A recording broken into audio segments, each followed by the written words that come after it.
¿Qué tal? ¿Cómo están? Una vez más, buenas tardes a todos los presentes. Sí. Bienvenidos pues una vez más a este curso que inició la semana pasada. El día de hoy vamos a hablar acerca sobre lo que es diseño hidráulico y diseño agronómico. La semana pasada estuvimos viendo un poco todo lo que es tema de fertilidad y riego. Y hoy día pues vamos a tocar otro punto muy importante que engloba dentro de la parte de lo que es el sistema de riego tecnificado, como es el diseño agronómico y es el diseño hidráulico. ¿Sí? Vamos a empezar entonces. Voy a ampliar ahora que. Listo. Entonces, vamos a hablar entonces y a mencionar de que dentro del sistema de riego tecnificado como tal, existen informaciones básicas, ¿no? El planteamiento preliminar, el diseño agronómico y el diseño hidráulico, ¿sí? Hablar pues del diseño agronómico y diseño hidráulico involucra pues también que debamos de saber todo lo que es la información básica y el planteamiento preliminar, ¿sí? Dentro de la información básica pues, están las fuentes de agua, las cuales nos van a ayudar pues a poder determinar el tiempo de riego, ¿no? Los turnos de riego, la calidad de agua, el suelo, la textura sobre todo, que habiendo visto la clase pasada, la topografía, el cultivo como tal, el cual se va a establecer en el campo, el clima, para poder ver también los factores de KC que involucran también la parte de riego, la fuente de energía, ¿sí? Son la información básica preliminar que se debe saber, ¿no? También está pues el planteamiento preliminar, donde está también a su vez la fuente de agua, los métodos de riego, las principales componentes y el tipo de operación, ¿sí? Una vez sabido todo ello, vamos a pasar a lo que es el diseño hidráulico, perdón, agronómico, donde pues están ahí los balances hídricos, los parámetros de diseño, ¿no? Y ahí están pues la lámina de diseño, los emisores, el tiempo de riego y también el turno de riego en parámetros de operación, ¿sí? Ya por último está el diseño hidráulico, en la cual están las uniformidades de riego, las secciones de arco de riego, selección de cabezal de riego, cálculo de potencia, diseño de tuberías, matrices, en fin. Vamos a tratar de ver cada uno de ellos de manera rápida, que también el tiempo nos va a ganar. Voy a tratar de avanzar rápido. Si en alguna parte por ahí no quedó claro, pues al final vamos a tener la posibilidad de poder responder algunas preguntas que puedan quedar pendientes, ¿sí? Vamos a avanzar entonces rápidamente, hablando un poco sobre la información básica, ¿sí? Esto ya es algo común que la mayoría de nosotros sabemos, pero es importante conocerlo, pues como les menciono, para poder saber y entrar a lo que es el diseño agronómico y el diseño hidráulico, ¿sí? Dentro de ello, pues, están las fuentes de agua que habíamos mencionado. Ahí están los canales abiertos y los canales tubulares. Digamos que son fuentes naturales y fuentes, digamos, a través de energía, ¿no? Las fuentes naturales, pues, a través de las lluvias, ¿no? Los canales, los ríos, los lagos, que normalmente podemos encontrar en la zona donde nos encontramos, quizás, ¿no? También existen otros medios de fuentes de agua, como son los pozos, que hoy en día pues se han hecho muy común.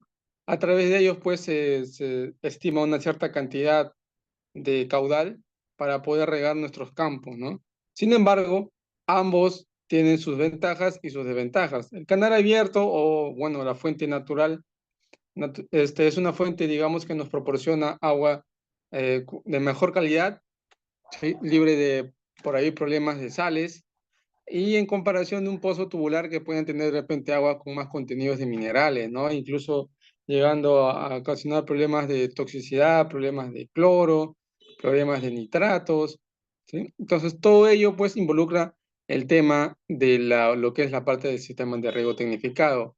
Sin embargo, ambos se pueden tratar, ¿sí? El agua, el pozo tubular o el agua a través de pozos también es tratable, ¿no? Si tiene una cierta cantidad de alcalinidad, se puede acidificar. Si tiene una cierta cantidad después de cloro, se puede ajustar con lo que son temas de nitratos para poder contrarrestar la presencia de cloro, ¿sí? Bien, eso a modo general. También están pues los sólidos en suspensión, es algo que también ya hemos visto y creo que cada uno de ustedes también conocen, los sólidos de compuestos químicos, los de físicos y los biológicos, ¿no? Ambos son importantes a la hora de establecer un diseño porque de ello va a depender pues también el tema de los diferentes equipos que podamos utilizar, ¿sí?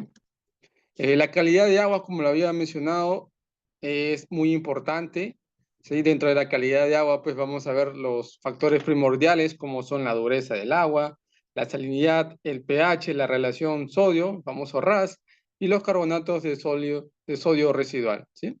Un análisis de agua es muy importante, lo mencioné en la clase pasada, ¿sí? Y lo vuelvo a mencionar ahora porque es algo muy importante que nos va a ayudar pues a determinar cuáles son los parámetros, ¿no? En los cuales estamos estableciendo nuestro campo, nuestro cultivo. Ahí, por ejemplo, tienen ustedes diferencias de cantidades o de porcentajes, ¿no? De minerales, ¿no? Que se encuentran en el agua, tanto en un río como en un pozo. Fíjense, la diferencia, como ustedes pueden ver acá, rápidamente, un ejemplo, el río de Quilmaná, ¿sí? En Cañete, frente a un agua de pozo, como es acá en la zona de Ica. Fíjense ustedes cuáles son las diferencias, digamos, significativas, ¿sí? Porque no es que digamos una diferencia mínima, no, es una diferencia muy significativa y el cual pues involucra que tengamos que darle ciertos tratamientos a este tipo de agua, ¿sí? Rápidamente, vamos a ver que en temas de calcio, ¿sí? En aguas de riego de río, tiene, digamos, 4.05 miliequivalentes por litro. Un agua de riego y en un agua de pozo tiene 13.69 miliequivalentes por litro. Lo que significa que estamos frente a un agua. ¿Qué agua es? Agua dura, ¿no? Dureza de agua. Aquí viene el factor, el parámetro, dureza de agua. ¿Sí? Aquí tiene altos contenidos de calcio. ¿No? Magnesio no tiene mucho, pero sí tiene calcio. Potasio también está alto, fíjense. Bueno, no tan alto, pero en comparación del río, fíjense. En cuanto al sodio, sí está, digamos, volando en lo que es temas de sodio. ¿Sí? Aquí hay que hacer un tratamientos. ¿Sí? Suma de cationes también, fíjense la diferencia abismal. Aquí lo diferencia es básicamente el sodio y el calcio, ¿sí? Que le da este valor más agregado en la diferencia entre el riego de río y de pozo. Y así pues también ustedes pueden ver que en cuanto a temas de RAS, relación a sodio, fíjense, también estamos acá con 9.41 comparado con un 0.51. Y en conductividad eléctrica ni hablar. Eh, Fíjense la diferencia. 0.49 y 3.7. La- lo, lo que se estima o lo que se puede observar acá es que este valor de 3.7 probablemente lo esté dando el sodio y el calcio. ¿Sí? Por eso es que la conductividad aquí está un poco más alta. Entonces, igualito, fíjense para el tema del caso del pozo de Pisco. ¿Sí? También es valor alto. En cambio, acá, por ejemplo, tiene en caso del pozo de Pisco, tiene alto contenido de sulfatos. ¿Sí? Igual sodio, fíjense, está por 40. Entonces ya es algo preocupante, el cual se tiene que hacer tratamiento, pues, ¿no? Ya a la hora de poder establecer nuestros programas de fertilidad, programas de fertirriego, ¿sí? Se tiene que hacer los tratamientos respectivos. Esta parte involucra todo lo que es la parte de análisis, interpretación y análisis de tanto de agua y de suelo, ¿sí? Es un tema aparte que también se dicta y que también es importante conocerlo para saber interpretar cada uno de estos valores, ¿ok? Y ahí tienen ustedes, pues entonces, rápidamente también, cómo se calcula la conductividad eléctrica, los sólidos totales disueltos, ¿sí? Es un valor muy importante a la hora de poder establecer nuestro riego, ya que la conductividad como tal, pues define bastante la producción que va a dar nuestro cultivo, ¿no? El pH también involucra bastante la disponibilidad de los nutrientes. El pH pues también tiene su fórmula, ¿sí? Que está dada ahí. La relación de absorción-sodio también es otro factor muy importante a la hora de poder establecer un sistema de riego tecnificado. Y fíjense que el aumento de sodios se evalúa mediante el RAS, ¿no? ¿Cuál es la fórmula de RAS? Ahí tienen ustedes la cantidad de sodio en miliequivalentes por litro dividido entre la raíz cuadrada del calcio más magnesio entre 2. ¿Sí? Igual los carbonatos de sodio residuales también se pueden estimar a través de las fórmulas que ustedes pueden ver ahí. Los porcentajes de sodio soluble, perdón, sodio posible, también se pueden estimar, y ahí tienen ustedes la fórmula por la cual podemos estimarla, ¿sí? Igual la dureza, lo que les mencioné, el contenido de calcio, básicamente, magnesio con nitratos, ¿sí? Que determina pues si el agua es dura o si el agua es blanda, ¿no? Los parámetros que ustedes pueden ver ahí tienen la dureza como carbonatos de calcio, ¿sí? En mil equivalentes por litros son aguas suaves, aguas poco duras, aguas duras y aguas muy duras, ¿sí? El contenido pues de dureza de agua pues se calcula a través de la fórmula de 2.5 multiplicado por el contenido de calcio más 4.1 por el contenido de magnesio. El 2.5 y 4.1 son valores fijos, ¿sí? Normalmente ya se estableció así como tal en la fórmula y siempre se va a considerar, ¿sí? Aquí tienen un ejercicio, el cual pues se puede determinar la conductividad eléctrica generada por sales, ¿sí? Aquí, por ejemplo, tienen los milimoles por litros, los cuales son igual al miliequivalente por litros, dividido entre la valencia o la carga de la sal, ¿no? Después también se puede calcular la presión osmótica, el cual es igual a la suma de los milimol por litros por 0.024. Y por último, obtener la conductividad eléctrica de sales nocivas, ¿sí? La cual es igual a la presión osmótica generada por sodio, cloro, bicarbonatos dividido entre 0.36. ¿Sí? Aquí, por ejemplo, ustedes tienen la conductividad eléctrica total de un agua, ¿sí? Y acá también tienen la conductividad eléctrica de sales. Acá tienen, por ejemplo, de sodio, de cloro y los de bicarbonatos. Cada uno de ellos expresados en miliequivalentes por litro.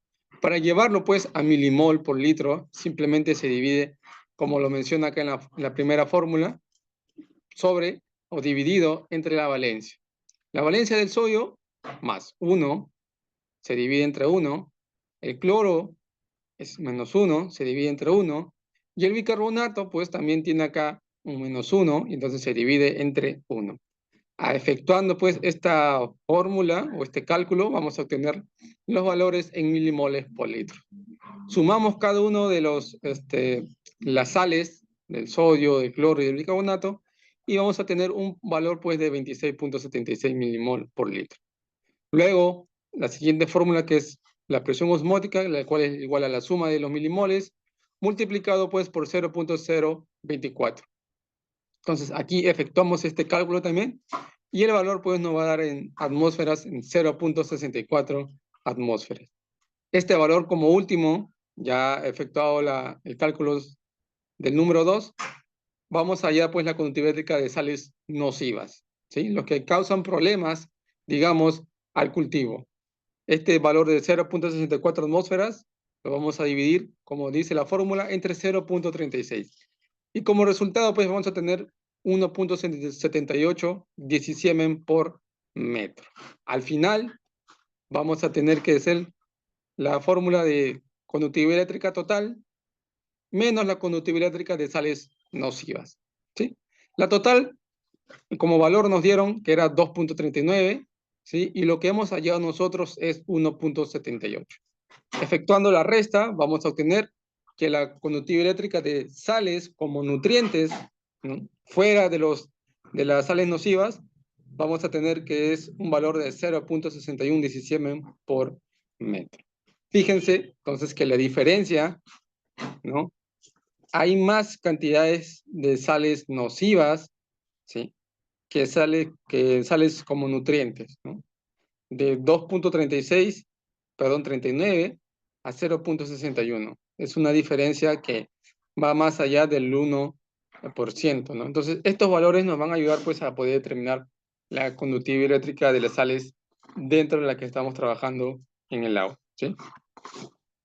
Otro valor muy importante, que es la mezcla del agua de riego, de buena y de mala calidad. En algunos casos, cuando tenemos aguas de dos pozos, por ejemplo, ¿no? Un pozo puede tener buena calidad y el otro pozo puede tener una mala calidad. Entonces, efectuamos una combinación de aguas de buena calidad y de mala calidad para obtener un resultado de un agua media, ¿no? ¿Cómo se calcula? Ahí tienen ustedes. Acá se efectúa lo que es la fórmula del pH, ¿sí? pH del 5 y pH 7, ¿no? Efectuamos la fórmula, menos 5 logaritmo de 10, esto es igual a un valor de menos 5. Esto de acá va a ser igual, pues, a 1 por 10 a la menos 5, ¿sí? Menos 5 logaritmo de 10 va a ser igual a 1 por 10 a la menos 5. Y esto también se puede expresar como 0.00001 mol por litros de hidrógeno, ¿sí? Este valor también lo vamos a calcular para el agua que tiene pH 7. Y por último, pues, vamos a establecer, digamos, una suma, ¿no? Y en esta suma nos va a dar el siguiente dato, que es 1.01 por 10 a la menos 5. Llevándolo a un litro, lo dividimos entre 2 y nos da este valor. Este valor, pues, le vamos a hallar el pH o el logaritmo, ¿sí? Y vamos a obtener un valor de 5.3 como pH, ¿sí? Bien, otro factor muy importante es el lavado de sales de riego, ¿sí? Cuando hablamos de lavado de sales de riego, es un factor en el cual nos ayuda, pues, o es el cálculo sobre el que se estima la necesidad de lavado, la cual se debe realizar para evitar problemas de sales. ¿Cómo se calcula esto? Antes de pasar a la fórmula, acá tienen ustedes un umbral de tolerancias para los cultivos correspondientes. Y la fórmula que se efectúa es esta, ¿no?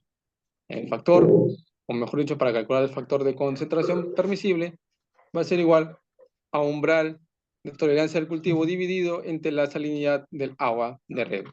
El umbral, la parte de acá del numerador, ¿sí? Está acá. Lo vamos a hallar de esta tablita. En esta tablita están los umbrales de tolerancia, ¿sí? Y dependiendo del cultivo que estemos trabajando, vamos a poder calcular ese valor y lo vamos a dividir entre la salinidad del agua de riego. Ya sabemos cómo se calcula la salinidad de agua de riego, entonces, efectuando esos dos valores, vamos a tener, pues, el factor de concentración permisible para lavado de sales, ¿sí?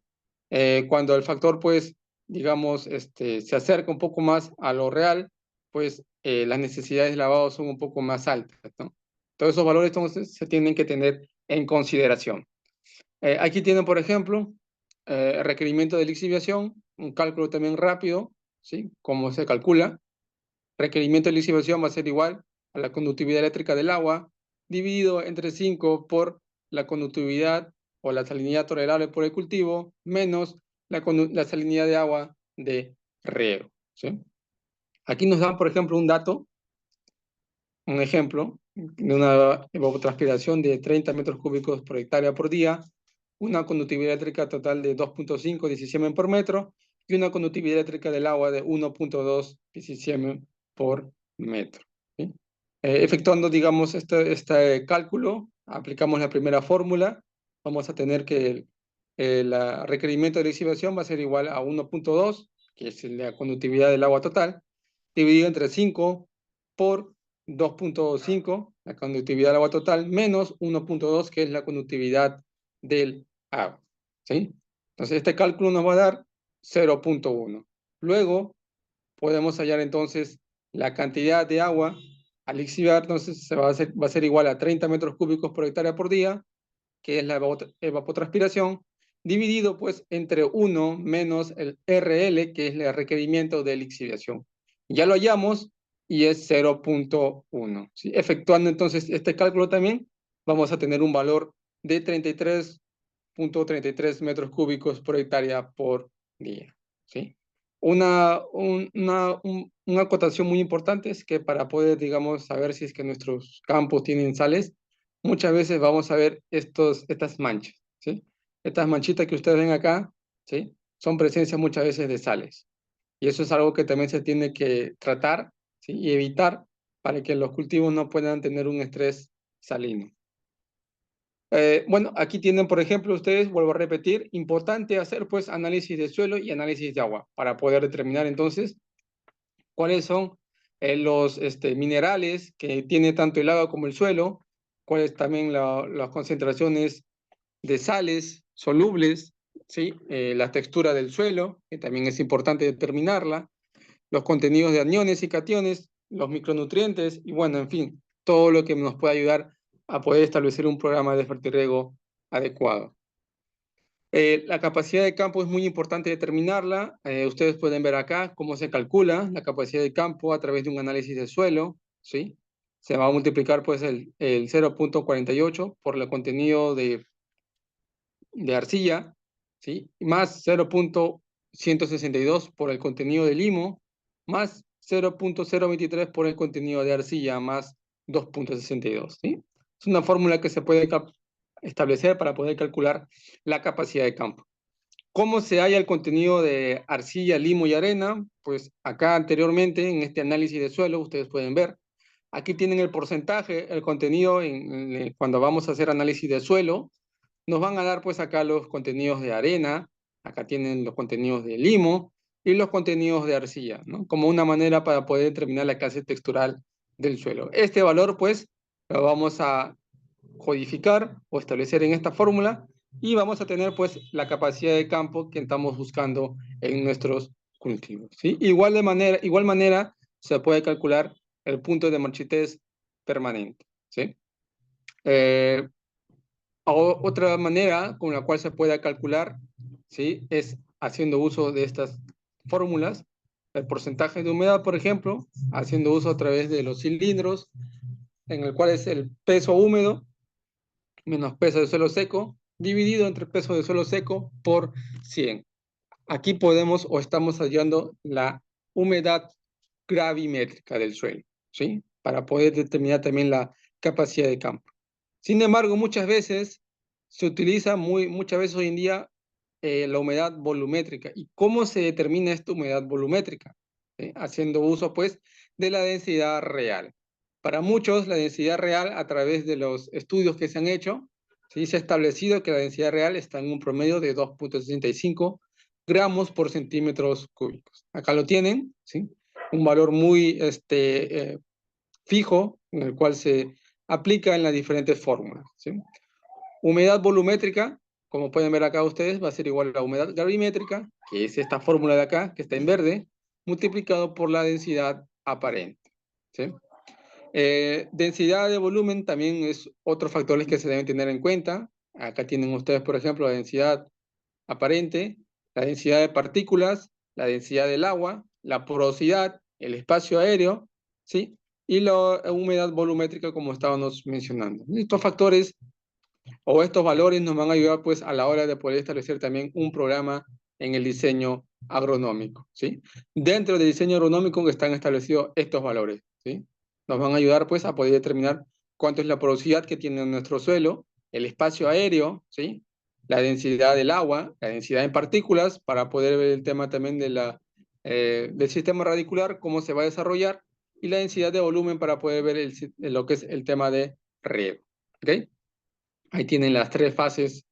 El suelo como tal es un organismo trifásico, tiene tres fases: fase líquida, fase sólida y fase gaseosa. La fase sólida está en un 50% y la fase gaseosa y líquida están ambos en 25%, ¿sí? Acá tienen la volumen del agua, volumen en estado líquido y volumen del sólido. La masa del agua también, la masa líquida y la masa sólida. Bueno, esto rápidamente lo voy a pasar también, porque es algo muy importante de conocerlo, pero algo que también quizás muchos de ustedes deben de tener en cuenta y ya lo están teniendo de repente a la hora de poder establecer sus sistemas de riego tecnificado. La topografía es muy importante para ver la pendiente del suelo, si tiene una inclinación y cómo esto va a afectar. De repente vamos a utilizar goteros autocompensados o goteros no autocompensados, ¿sí? Esto va a ayudar bastante entonces a determinar el problema también para poder, digamos, establecer también, nos va a ayudar a poder establecer la pendiente a la hora de poder establecer nuestro riego. Muchas veces quizás no tenemos a la mano energía eléctrica y a través de la pendiente pues nos vamos a beneficiar en darle el sistema de riego por goteo, ¿sí? De repente nuestro tanque o nuestra cisterna está en la parte de arriba y vamos a regar en la parte de abajo. Entonces, a través de la pendiente, sin necesidad de una energía, vamos a poder establecer nuestro riego, ¿sí? El cultivo El cultivo es importante entonces también porque nos va a ayudar pues a poder establecer entonces eh, cuáles son los parámetros o los estándares que debemos tener en cuenta. ¿Sí? Recuerden, una vez más, el programa de fertilización va a depender bastante del cultivo que estamos trabajando. Hay cultivos que son más sensibles, hay cultivos que son, digamos, más tolerantes y también a su vez, pues, nos va a ayudar a poder ver cuál es el diseño hidráulico que vamos a establecer en nuestro territorio, ¿sí? El clima, un parámetro muy importante, como lo mencioné al comienzo, nos van a ayudar pues a poder determinar lo que es el famoso KC, ¿sí? La evapotranspiración del cultivo también nos va a ayudar pues a poder ver los vientos mínimos, máximos, la humedad relativa, humedad máxima, las temperaturas mínimas, medias y máximas, todos esos factores que a la larga pues van a ayudarnos a establecer un plan o un programa en el sistema de riego, ¿sí? Los parámetros requeridos, como ustedes pueden ver ahí, tienen la temperatura máxima, temperatura mínima, la humedad relativa, la velocidad del viento y las horas de sol, ¿sí? Son los parámetros a considerar en el sistema de riego tecnificado. A la fuente de energía, otro parámetro muy importante, que fíjense ustedes, para poder, algunos que vamos a utilizar bombas, ¿sí? Motores, es importante tener a la mano energía eléctrica, ya que esta es la fuente principal para poder prender o poner en marcha los equipos en el sistema de riego, ¿sí? Si no tenemos a la mano una fuente de energía, pues, ¿cómo pretendemos de repente hacer un sistema de riego tecnificado, ¿no? Salvo que sea con pendiente, como les mencioné. Pero en algunos casos, cuando no hay pendiente, pues se tiene que establecer una fuente de energía, ¿sí? Motor de combustión, pues bueno, acá vamos a ver si es que realmente vamos a utilizar un motor eléctrico o un motor de combustión, ¿sí? A través de petróleo o gasolina, ¿sí? Entonces, para operar con eficiencia se debe procurar operar el motor en régimen de mayor eficiencia, ¿sí? Y para ello, pues, vamos a tener que establecer un programa o un diseño que nos ayude, pues, a poder establecer un riego más uniforme y parejo, ¿sí? La diferencia de topografía también es importante, como lo mencioné al comienzo también. Fíjense que aquí si tenemos una topografía, por ejemplo, ¿no? Inclinada, con una pendiente, pues vamos a tener que utilizar sistemas de riego autocompensados, ¿sí? Algunos conocen ya los goteros autocompensados, que, bueno, ya son más comunes en la actualidad, ¿no? Que creo casi en la mayoría, por no decir en todos los territorios que ejercen agricultura, trabajan bastante con goteros autocompensados, ¿sí? Lo cual le va a ayudar pues a que el riego sea uniforme tanto en la parte de arriba como en la parte de abajo, ¿sí?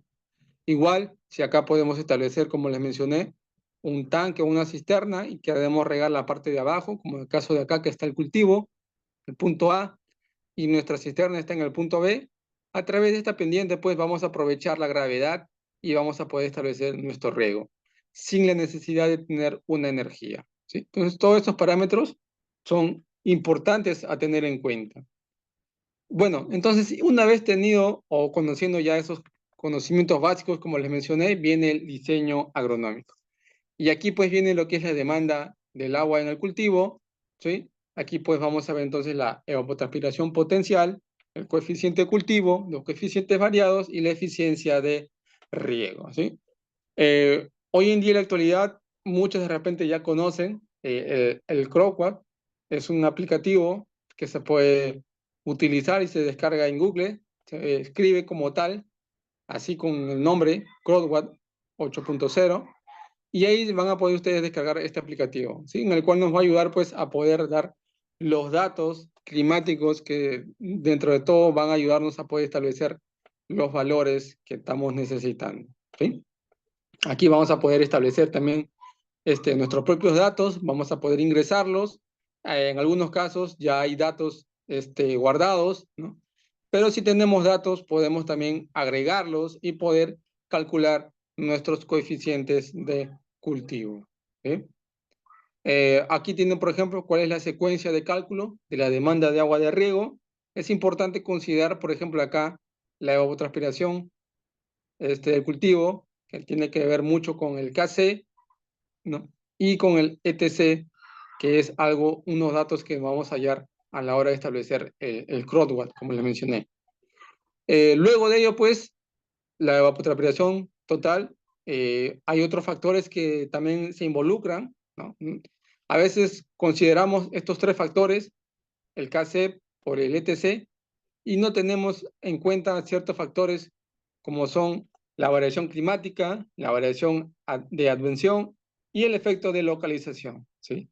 Entonces, si consideramos estas variantes que son también muy importantes, vamos a tener un ETC2, ¿sí? O una variante del ETC. Entonces, ETC2 también se considera la precipitación total, el factor de corrección y las pérdidas por escorrentía, ¿no? Acá también vamos a tener también el valor de la necesidad de riego neta y por último también el valor de la eficiencia, ¿no? Entonces, efectuando estos procedimientos vamos a tener un N total, ¿sí? El cual, digamos, es una necesidad de riego total, ¿sí? Y para ello, pues, existen fórmulas. Acá tienen ustedes, el ETC va a ser igual al ETO por el KC, el ETC2, como lo mencioné, ya se consideran otras variables, el N, la necesidad neta va a ser igual al ETC2 menos, acá tienen ustedes un valor muy importante, ¿no? Que es los factores de precipitación total. Y por último, para poder determinar las necesidades totales, vamos a establecer esta fórmula, ¿sí? La evapotranspiración potencial es otro valor muy importante dentro del diseño agronómico. Acá muchas veces se utilizan los famosos tanques tipo A. Son tanques que se aplican o se instalan en el campo para poder ver, pues, cuáles son, digamos, el grado de evapotranspiración durante el día, ¿sí? Aquí vamos a tener, pues, entonces un pequeño cilindro galvanizado, ¿sí? Aquí vamos a tener una pequeña barrita para poder hacer las mediciones, ¿sí? Bueno, las dimensiones del tanque vaporímetro las pueden ver ustedes acá, ¿sí? Y esto pues nos va a ayudar pues a poder medir día a día, ¿no? Cuánto es que se evapora, digamos, el agua y este valor pues nos va a poder ayudar a determinar el CASE del cultivo. Acá tienen ustedes entonces el ETO, que va a ser igual al evapotranspiración media diaria del tanque, ¿sí? Por el coeficiente del tanque tipo A, ¿sí? Ahora, hay tanques tipo A que están, digamos, eh, en cultivos en verdes y otros en área seca, ¿sí? Estos factores van a variar dependiendo de este cuadro que ustedes ven acá, ¿sí? Entonces, si vamos a establecer, bueno, lo general o lo que siempre se recomienda es trabajar con el caso A, ¿no? Que esté en cultivo en verde, porque digamos que se asemeja a la realidad. La mayoría tenemos cultivos y para poder, digamos, trabajar con valores más exactos, trabajamos en tanques sobre cultivos en verde. Es decir, como está acá, ¿no? Siempre va a haber una pequeña cantidad de, digamos, de gras, ¿no? Entonces, este valor se asemeja bastante a la realidad, ¿sí? Eh, acá tienen el coeficiente de cultivo, el KC, que va a ser igual al ETC sobre el ETO. Para poder entonces también determinar el coeficiente de cultivo, es muy importante, ¿no? Determinar pues la duración de cada etapa fenológica del cultivo, como ustedes pueden ver acá, un cultivo X, ¿no? Que empieza en el estado inicial, un KC inicial, un KC medio, cuando entra, digamos, ya a la etapa de floración o a la etapa ya de cuajado, y un KCS, KC final, que es cuando ya está entrando a la parte de cosecha, ¿no? O a la maduración. Entonces, identificar el tiempo en cada etapa fenológica, como lo menciona, es muy importante. Ajustar los valores de escasez seleccionados, construir la curva de coeficiente del cultivo, como ustedes pueden ver acá, y por último, calcular el ETC como producto del ETO y el KC, ¿sí? Entonces es muy importante entonces este valor, por ello lo mencioné también en diapositivas anteriores, que el cultivo es importante, ¿no? Considerar qué cultivo vamos a establecer para poder darle las condiciones adecuadas que requiere. La precipitación efectiva, un valor muy importante, que viene a ser básicamente la fracción de lo que es para satisfacer las necesidades de agua del cultivo. Digamos que este valor es muy importante, involucra también la infiltración profunda, la escorrentía superficial y la evaporación de la superficie, ¿sí? Otros factores muy importantes dentro del diseño agronómico está el factor de salinidad. Habíamos visto anteriormente cómo se produce o cómo se aplica una fórmula para poder efectuar el factor de lavado de sales, ¿sí? El cuadro que se acuerdan que les mencioné sobre el umbral, ese factor involucra bastante y tiene que ver mucho con el factor de salinidad, ¿sí? Y también importante considerar, como lo hemos visto en la clase pasada, ¿sí? La textura del suelo, ¿sí? Habíamos visto pues que dentro de la textura del suelo tenemos textura arena, limo y arcilla. Dentro de la arena pues el movimiento del bulbo es más vertical que horizontal. En un suelo de textura arcillosa, el movimiento del bulbo va a ser más horizontal que vertical. Para el caso del limo, el movimiento sí pues no es ni muy vertical ni muy horizontal. Tiene un movimiento más, digamos, parejo, ¿sí?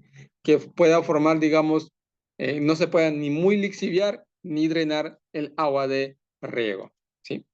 Este, por ejemplo, es un ejemplo de un bulbo de humedad en la parte superior y en la parte interna, pues se observa esto, ¿no? Donde acá hay una zona muy lavada, donde hay baja salinidad, ¿no? Una zona también, digamos, con alta humedad y una zona, pues, con alto contenido de sales, el cual es el contorno o la base, ¿no?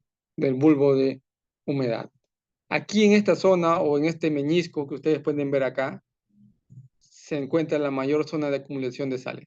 Igual en la parte de acá.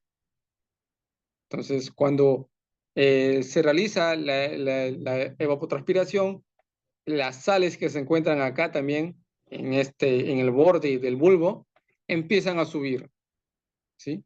Empiezan a subir de manera tal que esto va a afectar a la raíz que se encuentra en esta zona. Por ello es que muchas veces se realiza el lavado, el famoso lavado de sales, ¿no?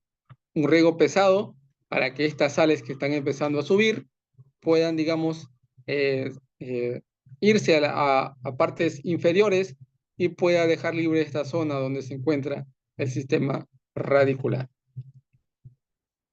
La selección de emisores para el caso de gotero, muy importante, las consideraciones que se debe tener en cuenta, el cultivo, el clima, las características de la parcela, los costos y ciertos aspectos sociales, ¿sí?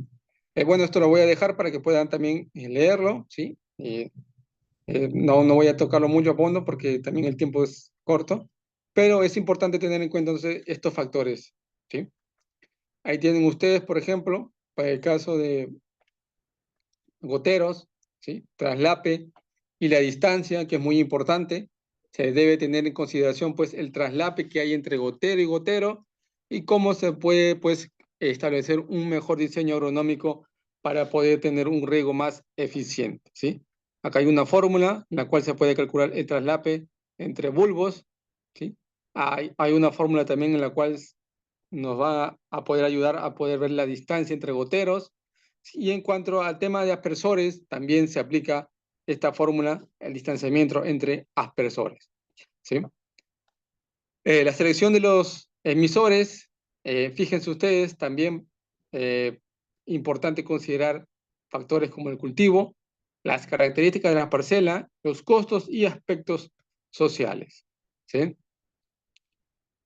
Acá, por ejemplo, tienen una imagen ustedes donde pueden observar una línea de gotero integral por hileras de cultivo, en caso de cultivo de banano. Y acá pues tienen una línea con goteros insertados por hileras en cultivos. ¿Qué pasa acá? ¿O qué se puede observar acá, por ejemplo?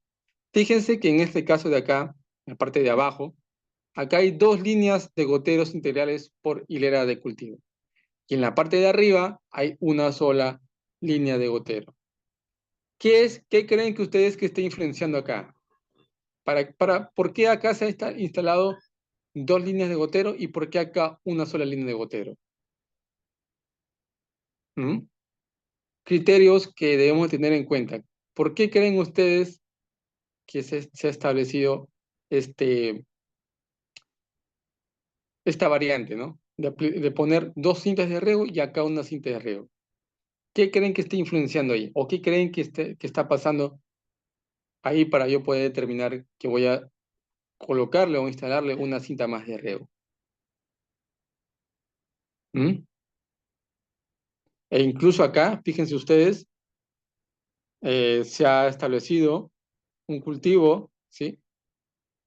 Famoso cole de chancho, que se conoce, otro tipo de riego que lo habíamos visto en la clase pasada también, ¿sí?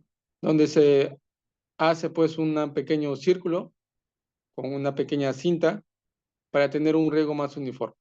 Acá tenemos entonces tres sistemas de riego. Una cinta, dos cintas, ¿no? Y goteros en cola de chancho. Y entonces la pregunta es, o la pregunta va, ¿qué, qué define pues que yo puedo utilizar una cinta de riego o dos cintas de riego y un sistema de riego así en forma circular? ¿Qué está ahí afectando o qué me está ahí involucrando? ¿Qué factores de lo que hemos visto está efectuándose ahí para poder tener estos sistemas de riego? A ver,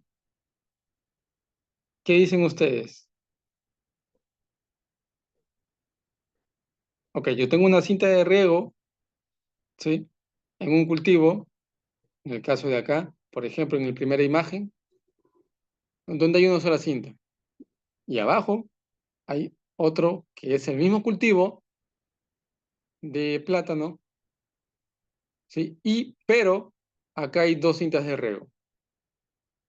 Los factores que pueden haber acá afectado o pueden estar determinando esta variante es, uno, el tamaño del cultivo o la edad del cultivo. Acá hay un cultivo donde supuestamente ya está en edad un poco más desarrollada y acá está iniciando recién el desarrollo del cultivo. Probablemente, y en muchos casos, como sabemos, en las primeras etapas de desarrollo del cultivo, ¿sí? No es muy bueno darle un riego fuerte, porque muchas veces es una fuente de problemas fúngicos, ¿sí? Y a veces también problemas de anoxia radicular.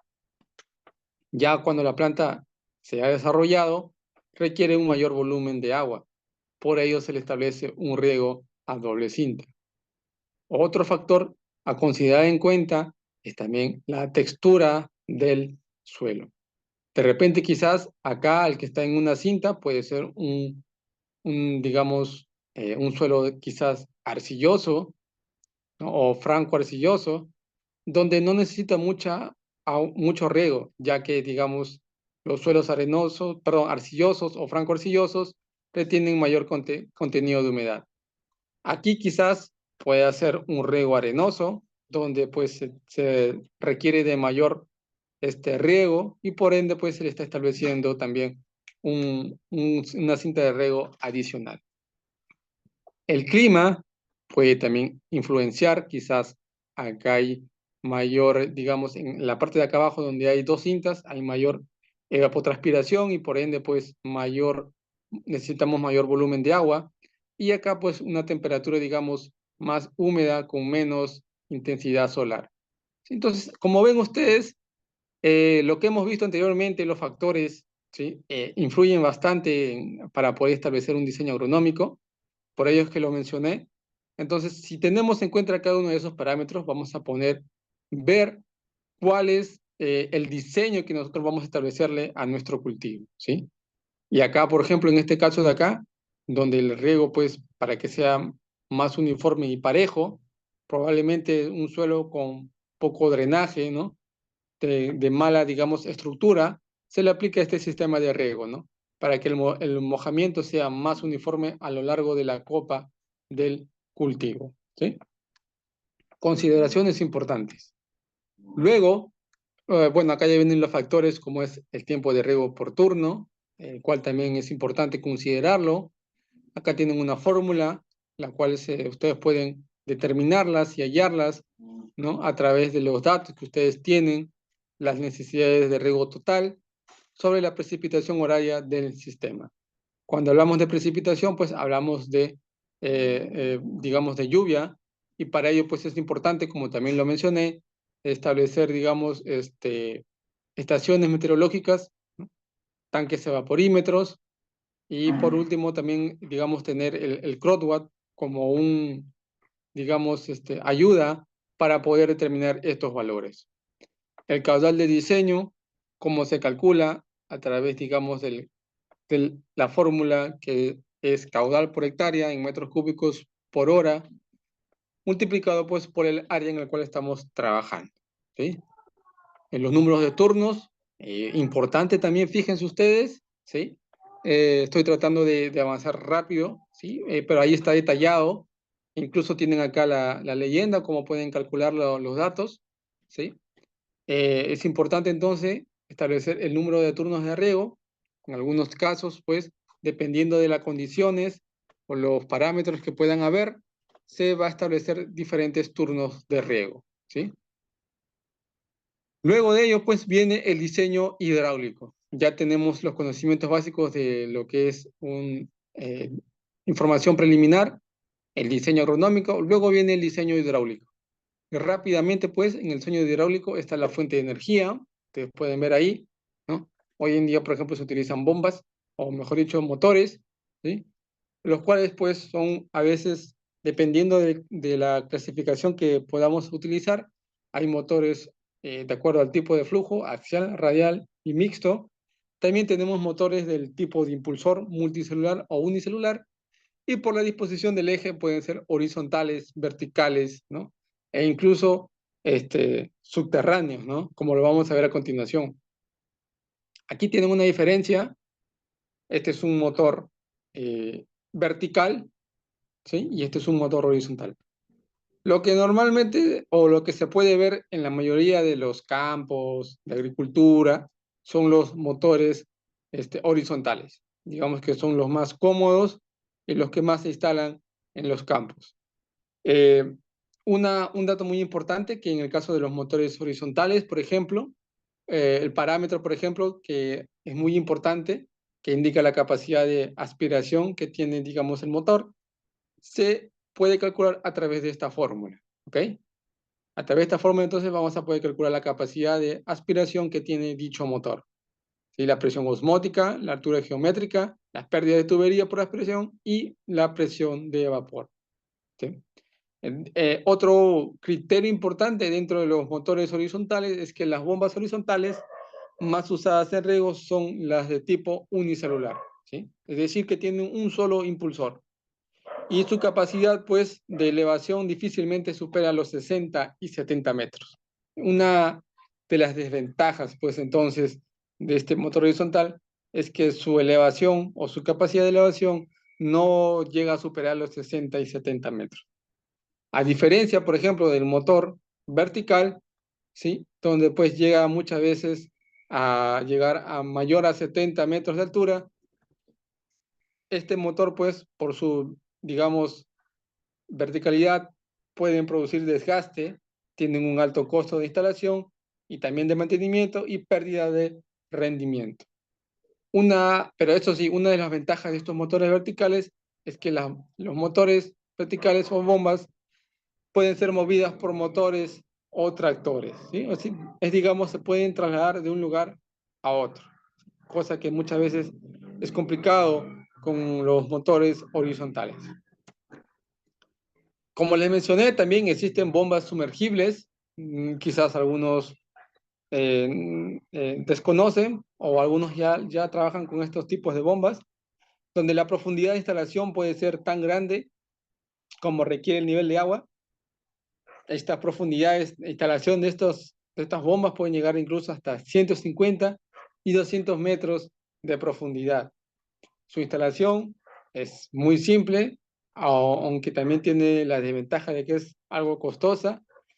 Y pues este de acá es una ventaja, pues porque digamos que la superficie en la cual vamos a poder instalarla tiene una mayor capacidad para poder sumergirla, ¿sí? Entonces, ahí tienen ustedes tanto motores horizontales, bombas verticales y sumergibles, ¿sí? Y vamos a ver pues los costos y las condiciones en las cuales nos encontremos, si el agua está muy profunda, fuera del alcance de los ríos o de los lagos, entonces vamos a tener que utilizar bombas sumergibles o verticales, ¿sí?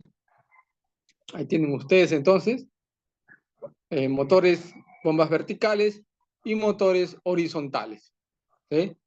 Aquí tienen la bomba de agua, la cual es importante, y antes de poder succionar el agua de la cual estamos captando para poder regar los cultivos, es importante los filtros, ¿sí? Es un equipo que también lo vamos a ver, de repente la clase que posterior a esta, ¿sí? Ya a detalle, pues, los equipos, ¿no? Que componen, digamos, el sistema de riego tecnificado, ¿no? Los filtros, las válvulas check, válvulas, digo, los manómetros, todo ello, ¿sí? Pero, digamos que en este esquema lo que trato de mostrarles es que dependiendo, pues, entonces, de la zona en la cual nos encontremos y de las condiciones económicas también, vamos a establecer tanto una bomba sumergible, una bomba horizontal o una bomba vertical. Los datos importantes a tener en cuenta también acá en la potencia de la bomba, ¿sí? La potencia de la bomba se puede calcular en kilowatts y en HP. Generalmente se trabaja en HP. Kilowatts hoy en día ya no se utiliza mucho y se utiliza bastante el HP. ¿Cómo se calcula? Aquí tienen ustedes que la potencia de la bomba va a ser igual al caudal a elevar en litros por segundo, multiplicado pues por la carga dinámica total, todo ello dividido entre 75 por la eficiencia de la bomba, ¿sí? Ahí tienen ustedes que dentro de la instalación de la bomba, dentro del diseño agronómico, es importante considerar las cargas estáticas y las cargas dinámicas. Las cargas estáticas, pues como ustedes pueden ver acá, vienen a ser las cargas estáticas de impulsión y la carga estática de succión. Las cargas dinámicas, por su contrario, vienen a ser ya las pérdidas por fricción, la presión de operación de los emisores y también la pérdida en el cabezal de control, ¿sí? Observación importante, un HP es igual a 745 watts, ¿sí? Un cálculo para poder transformar de HP a watts y de watts a HP. Otros datos importantes a tener en cuenta también es el costo y consumo del motor. Cómo se calcula estos datos, aquí también tienen ustedes la fórmula, consumo de energía en funcionamiento y costo de combustible, ¿sí?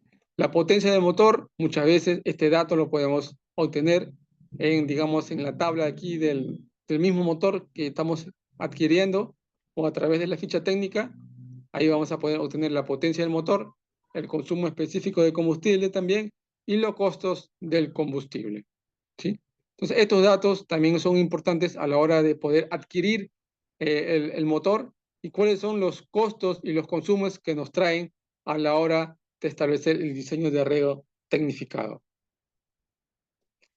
Otras variantes importantes a tener en cuenta son las descargas de la bomba, ¿no? En litros por hora y la descarga también de la bomba considerando pues el tiempo de fertilización, ¿no? Acá tienen la fórmula, descarga de la bomba considerando el caudal del sistema de riego y la descarga de la bomba considerando el tiempo de fertilización, ¿sí? Aquí tienen ustedes, por ejemplo, el cálculo de la potencia, requerimiento de la potencia de la bomba, como lo habíamos visto, ¿no? El requerimiento potencial del motor, otro factor muy importante a tener en cuenta, y que para poder establecer pues, el requerimiento de la potencia del motor, es importante primero calcular el requerimiento de lo que es la potencia requerida por la bomba, ¿sí? Y aquí tienen ustedes lo que les había mencionado, la conversión de kilowatts a hora, ¿sí? Otro factor muy importante dentro del diseño hidráulico, pues, está la red de tuberías, ¿no? La red de tuberías o red de distribución está formado por las tuberías que llevan el agua filtrada o tratada desde el cabezal o la forma de configuración de la parcela hasta el cultivo, ¿sí? ¿Cuáles son las características a tener en cuenta de las tuberías? Pues entienden ustedes el diámetro de la tubería, la longitud, muy importante, la presión nominal en libras por pulgada cuadrada, el tipo de material para tuberías de plástico, nombre o clave también del fabricante para poder ver, digamos, la calidad y las dimensiones nominales de los tubos y el sistema de dimensión, ¿sí? Bueno, para poder instalar pues las tuberías o los sistemas de ductos, es importante pues hacer un tipo de unión, ¿no? Y las uniones que hoy en día se trabajan, pues tenemos unión conjunta elástica, unión enroscada, unión blindada, unión cementada, unión por termofusión y unión por comprensión, ¿sí? Entonces, dependiendo pues entonces de la calidad que podamos ofrecerle a nuestro sistema de aéreo tecnificado, vamos a utilizar diferentes tipos de uniones. Existe también pérdida por fricción en material de distintos. Acá tienen ustedes, por ejemplo, pérdidas de fricción. Es importante considerarlos. Acá hay una pérdida de energía a cargo del producto de fricción en metros. Acá hay un valor que es importante considerarlo, que es el C, el coeficiente de fricción. Y el coeficiente de fricción va a depender pues del material que estemos utilizando, ¿no? Ya sea plástico, acero nuevo, acero galvanizado, ¿no? Aluminio, ¿no? O cemento, ¿no? Bueno, el que más se utiliza hoy en día pues es el plástico, ¿no? Que se considera un valor de 150.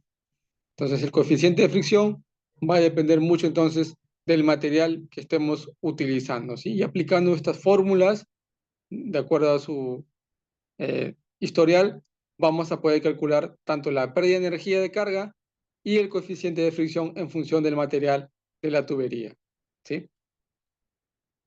Aquí tienen un esquema rápido de lo que es un diseño de tuberías matrices, cabezal de riego, que es la parte donde están, digamos, todos los componentes del tanque, la bomba, los filtros, ¿no?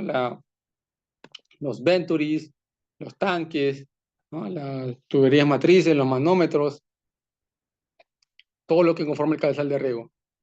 Y aquí viene pues la distribución de las tuberías, ¿no? La principal, las secundarias, y aquí vienen pues las terciarias, ¿no? Que vienen a ser las cintas de riego, ¿no? Entonces hay diferentes tipos de cintas, ¿no? Entonces dependiendo también de esto, vamos a darle, digamos, la presión adecuada y a la hora de poder establecer el diseño hidráulico, la presión al inicio probablemente tendría que ser muy similar a la presión final. Siempre va a haber una variación de 0.2, 0.3 en el peor de los casos.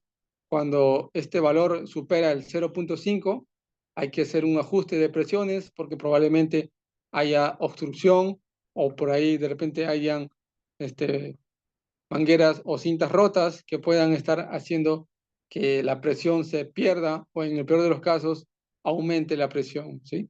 Cuando aumenta la presión puede haber problemas de ruptura de matrices y cuando hay pues fugas la presión disminuye considerablemente, ¿sí? El coeficiente de uniformidad, un valor muy importante también, establecerlo dentro del sistema de diseño hidráulico y este coeficiente de uniformidad pues se utiliza con la finalidad de poder ver que los caudales tanto iniciales, medios y finales sean muy similares, digamos que semejantes o parecidos, ¿sí? ¿Y cómo se calcula? Aquí hay una fórmula que establece coeficiente de uniformidad va a ser igual al caudal, que representa el 25% de los menores datos, y sobredividido sobre el caudal total de lo que hemos medido. Naturalmente, siempre se efectúan 4 puntos, ¿sí? Tanto para ambos lados, y de ellos pues se saca el 25% de los datos menores. Estos 25% de los datos menores se pone en el numerador y el total, ¿no? En el denominador. Y esto se multiplica por 100 para obtener los datos de coeficiente de uniformidad en porcentaje. Acá está lo que le mencioné en los goteros autocompensados. Fíjense, la ecuación del gotero, cómo se calcula el caudal. ¿sí? Y lo que nos proporciona, pues, los goteros autocompensados es un riego más uniforme y parejo, ¿no?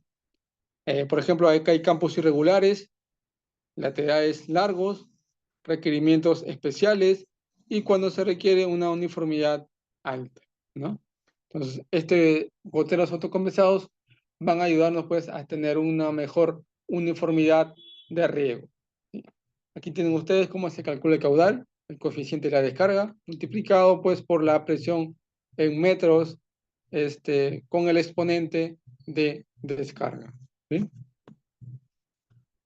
Otros datos muy importantes dentro del diseño hidráulico son las tasas de riego del sistema, los números de turnos de riego y el caudal del sistema. Y también el tiempo de riego por turno. Ahí tienen ustedes entonces las fórmulas, las cuales son importantes considerarlas a la hora de establecer el diseño hidráulico, ¿sí? Importante considerar los números de turnos, el caudal del emisor, la distancia entre emisores, la distancia entre laterales, ¿no? La tasa o capacidad de riego que puedan tener, son los datos muy importantes a tener en cuenta en estos datos. Aquí hay otros datos muy importantes que también forman parte del sistema del diseño hidráulico, los puntos de emisión por planta, porcentajes de área mojada, ¿no? Como lo habíamos visto en la clase pasada, la lámina de reposición, el intervalo de riego máximo, la transpiración máxima promedio, la frecuencia de riego, las láminas netas por riego, la eficiencia de riego, láminas brutas de riego, volumen de agua y plantas y el tiempo de aplicación. Para poder pues determinar el tiempo de aplicación, tenemos que determinar paso por paso los puntos, ¿no? Primero, punto de emisión por planta. Luego los porcentajes de área mojada y así sucesivamente para poder obtener los volúmenes de agua de la planta y el tiempo de aplicación, ¿sí? Este es un esquema en el cual se ha evaluado. Fíjense que tienen un gotero de 2 litros por hora de descarga, donde el mojamiento muchas veces llega a una profundidad de 30 centímetros. Y cuando nosotros aumentamos el gotero, el caudal, ¿sí? Al doble de 4 litros por hora, fíjense que el volumen o el bulbo de humedad ya avanza a 35, digamos, centímetros de profundidad. Y conforme le vamos aumentando el caudal, el bulbo va a ir aumentando y se va formando más. ¿Por qué les muestro esto? También porque dentro del diseño hidráulico y parte del diseño agronómico, importante considerar, pues, si nuestro cultivo está en una etapa de desarrollo, como lo mencioné anteriormente también en la imagen que vimos, a veces colocando 2 cintas de riego, ¿no? Si el cultivo está en una etapa de desarrollo o ya tiene, digamos, 20 o quizás 15 años, ¿no? de vida, no podemos aplicarle pues un gotero o una cinta de 2 litros por hora de descarga, ¿no? Tenemos que darle mayor volumen, mayor descarga, para que el bulbo pues pueda llegar a las raíces donde se está encontrando el cultivo, ¿sí? Esto es un dato muy importante a la hora de establecer también los sistemas de riego por goteo. Bueno, acá tiene un ejemplo, en el caso, por ejemplo, de aspersores, los datos también que se deben tener en cuenta, la dosis total de riego, el intervalo crítico de riego, los tiempos de riego para riegos por aspersión, ¿sí? La superficie de riego diaria y los cálculos de número máximo de posición laterales, ¿sí? Digamos que teniendo en cuenta estos criterios, vamos a poder establecer ya un diseño hidráulico tanto para un riego por goteo y para un riego por aspersión, ¿sí? Bien, he tratado de resumirlo de manera rápida, ¿sí? Estos datos. Sé que dentro de todo hay algunas dudas, consultas, ¿sí? Esto también es importante porque a la hora de establecer estos sistemas de riego tecnificado es importante pues tener clara cada uno de los puntos. Para ello pues es importante entonces seguir investigando y buscando información acerca de ello. Adicional entonces también a este, a este tema de hoy, hay unos materiales y cálculos que les voy a hacer poder llegar a sus manos para que puedan ustedes pues observar y ver cómo se puede también mejorar o cómo se puede hacer un mejor diseño hidráulico y un diseño agronómico para nuestros campos, ¿sí? No sé si hasta este punto ha quedado alguna duda, alguna consulta, alguna pregunta, alguna inquietud. ¿Todo está claro? Me gustaría de repente que me puedan consultar sin ningún inconveniente. Ahí les dejo y de igual manera estoy dejando mis correo y número de celular para cualquier duda o consulta que puedan tener a lo largo pues de esta semana, que puedan, digamos, hacerla sin ningún inconveniente. ¿Sí? Bien, entonces creo que está claro. Si no hay preguntas, si no hay dudas y si no hay consultas, entiendo que todo ha quedado claro. ¿Sí? Les voy a hacer llegar este material adicional a ellos, otros materiales más que les van a ayudar para que puedan pues revisarlos con mayor detenimiento en sus domicilios. ¿Sí? Sin más entonces que mencionarles y sin más que acotar, me despido y ya nos estaremos viendo de repente, si el Señor lo permite, Dios mediante, la otra semana para poder continuar con este curso. ¿Sí? Que tengan buenas noches cada uno de ustedes y nos vemos en otra oportunidad. ¿Ok? Hasta luego. Muy buenas noches, ingeniero. Buenas noches.